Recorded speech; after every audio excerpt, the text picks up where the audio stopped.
होश में नहीं लग रही थी। मैंने उसके बाजू हटाए, उसको सीधा किया, मगर यह देखकर हैरान था कि उसकी रूह इस दुनिया से जा चुकी थी। मेरी बीवी फौत हो चुकी थी। मेरे जैसे जोर का झटका लगा और फिर उसके पास रखे कागज को जब मैंने पढ़ना शुरू किया तो मेरे कदमों तले से जमीन ही निकल गई। जो कुछ उसने लिखा था वह किसी भी शख्स के होश उड़ाने के लिए काफी था। खत में लिखा था कि मैं अपने शौहर से माफी मांगती हूँ। मैं इस दुनिया से जा रही हूँ क्योंकि मुझे खुद पर शर्मिंदगी है। मेरा किरदार ऐसा नहीं कि मैं अपने शौहर की आंखों से आंखें मिला सकूं। वह मुझसे मोहब्बत करता है, लेकिन शादी से पहले मैं बहुत सारे मर्दों के साथ ताल्लुक बना चुकी हूँ। मैं खुद को अपने शौहर के काबिल नहीं समझती, इसलिए मैं आज अपनी जिंदगी खत्म करने जा रही हूँ। यह पढ़कर मेरे तो जैसे पांव तले से जमीन ही निकल गई। मेरी आंखों में आंसू थे और इसका धोखा देना भी मुझे बुरा लगा था, और उसका मरना इससे भी ज्यादा बुरा लगा। फिर यह बात सारे गांव में जंगल की आग की तरह फैल गई। सब खानदान वाले इकट्ठे हो गए। मेरी बीवी के मायके वालों को भी इस खत का पता चला तो वह भी हैरान थे। कहने लगे, यह सब झूठ है। हमारी बेटी पाक दामन थी। अपनी बेटी के बारे में हम तफ्तीश करवाएंगे, क्योंकि ऐसा हो ही नहीं सकता। हमारी बेटी बहुत नेक थी। जिंदगी भर किसी मर्द की तरफ आंख उठाकर भी नहीं देखा, और यह खत भी उसका नहीं हो सकता। मैं अपने ससुराल वालों की बात सुनता या अपने खुद को देखता। मैंने यह बात उन पर छोड़ दी और अपनी बीवी का मामला अल्लाह तबारक व ताला पर छोड़ दिया। बीवी को दफन करने के लिए उसके अब ही कब्रिस्तान ले गया। मेरे ससुराल वाले बहुत सख्त नाराज थे। वह तो मुझसे बात भी नहीं कर रहे थे।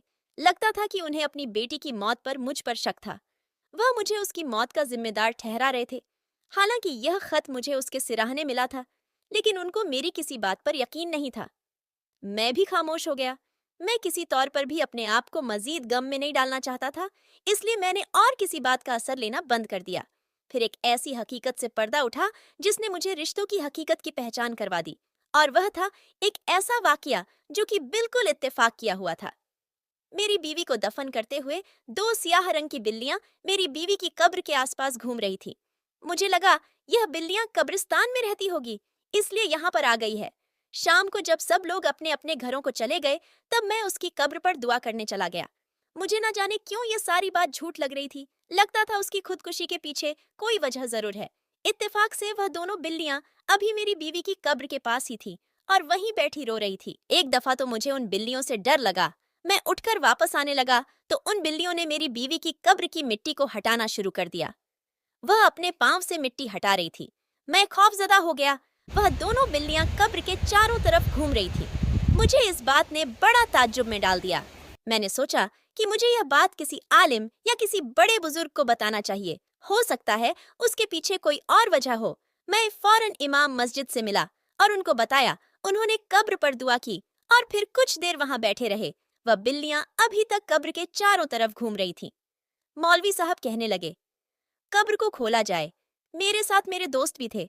हम सब डर रहे थे, लेकिन गौरकर ने हिम्मत की और मेरी बीवी की कब्र को खोला। मैंने देखा मेरी बीवी के हाथ पांव हरकत कर रहे थे और उसके चेहरे से लग रहा था कि वह सांस ले रही है। यह देखकर मेरी जान में जान आ गई। मैंने बीवी को वहां से निकाला। हम लोग उसे हॉस्पिटल लेकर गए, मगर हैरत की बात यह थी कि वो दोनों बिल्लियां अब वहां से गायब हो गई थीं। मैंने उन्हें कब्रिस्तान से बाहर निकलते हुए देखा था। अस्पताल वालों ने बताया कि आपकी बीवी शदीद कोमा में है। कोमा एक हफ्ते या महीने का भी हो सकता है, लेकिन आप दुआ करें। आपकी बीवी बहुत ज्यादा घुटन और खौफ का शिकार हुई है। मैंने अपनी बीवी के सराहने बैठकर दुआ करना शुरू कर दी, क्योंकि अब मैं हकीकत जानना चाहता था। ठीक 15 दिन के बाद मेरी बीवी को होश आ गया, लेकिन उसी दिन मेरा कजन घर से फरार हो गया।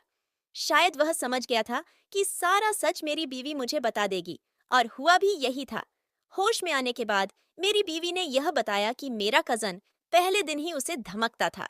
उसे कमरे में अकेला देखकर उसके साथ गलत हरकतें करने की कोशिश करता था, जिस पर मेरी बीवी शोर मचाती थी, मगर मुझे बताने से डरती थी। शादी से पहले मेरा कजन मेरी बीवी को जानता था। मेरी बीवी उसके साथ कॉलेज में पढ़ती थी और वह उसे कॉलेज में भी तंग किया करता था। मेरा कजन जानता था कि मेरी बीवी एक सीधी साधी लड़की है जो मर्दों से डरती थी। इसी बात का मेरे कजन ने नाजायज फायदा उठाया और शादी के बाद भी उसे मुसलसल तंग करता रहा। शादी के बाद जब मेरी बीवी उस घर में आई तो उसने मेरी बीवी को मार ही डाला। लेकिन कहते हैं, जब अल्लाह तबारक व ताला किसी को बचाना चाहता है तो सारी दुनिया मिलकर भी उसका कुछ नहीं बिगाड़ सकती। मेरी बीवी का कहना था कि जब उस दिन वह घर गई तो शाम को मेरी याद आने पर वह खुद ही वापस आ गई थी। मगर उसे कमरे में अकेला देखकर मेरा कजन उसके कमरे में चला गया और उसके साथ बदतमीजी करने लगा।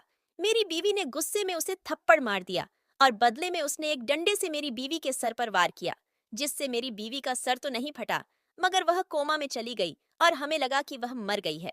मेरे कजन ने वह झूठा खत लिखकर मेरी बीवी के सरहाने रखा ताकि किसी को शक ना हो। यह बात तो यहाँ तक खत्म हो गई, मगर मुझे वह बिल्लियों वाली बात समझ नहीं आई थी।